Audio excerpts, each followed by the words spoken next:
Ndabasuhuje nanone abadukurikira kuri yacu ya Professor Muhigi. Turacyari mu karere ka Bugesera rero umurenge wa Mayange. Aha turi ni mu miturire. Ikibanza kiri ku muhanda kandi kiri mu miturire gifite ubuso 300. Ubwo mezire ni 20 kuri 15. Ariko ni ikibanza kiri ku muhanda uko mubibona. Iyi ni inzu y'abaturanyi ahantu hari amazi n'amashanyarazi. Ikibanza ni ikingiki kiri hano muri zino nsina. Insina guturuka kuri ya korotire mubona hariya. Aha hose muri zino nsina harimo ibibanza, ni ibibanza bibiri birimo. Ushobora kubigura byose cyangwa se ukagura kimwe muri ibyo.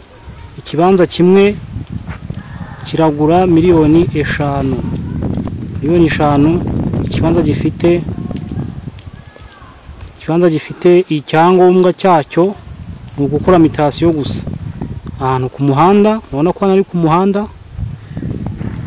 muhanda rwose kandi hatuwe. Iyi ni ahantu hatuye ni korotire cyangwa se igipangu cy'inzu irimo hariya muri kubona.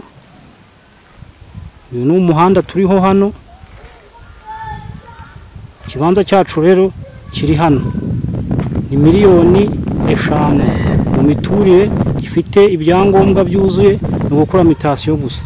Ahangaha rwose murabona ko uyu ni umuhanda, ubona ko biriya biti bikingirije iriya korotire y'igipangu cy'abaturanyi. Hariya turaza kuhagera tuhabone neza.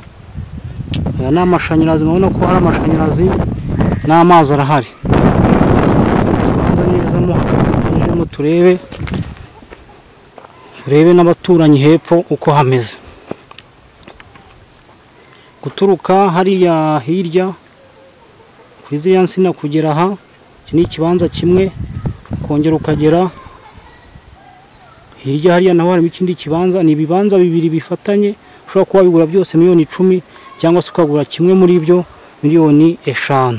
Ariko ni ahantu heza mu miturire, ufite icyangombwa byuzuye, hari amazi n'amashanyarazi. Umva ko ari ahantu heza cyane rwose. Turacyari mu murima rero. Imirima urabona ko uvuye, ubona ko hano rwose ni ikibanza gifatanye na korotire. Ubona hano ni korotire y'abaturanyi. Ni ahantu hubatse rwose hatari honyine, hatari mu ishyamba cyangwa se ku gasozi. Hariya ni korotire y'inzu muri kubona. Ikibanza gikoraho ya korotire y'inzu. Hariya iriya n'indi nzu hariya hirya. Aha hirya nanone izo nzu ziri guhinguka naho ni inzu. Hanyuma nanone hano ruguru ni kuri wa muhanda twari turiho. Nako ni ikibanza rwose cyiza kiri hagati y'andi mazu. Urabona ko izi ni inyubako zegereye ikibanza ku muhanda hano.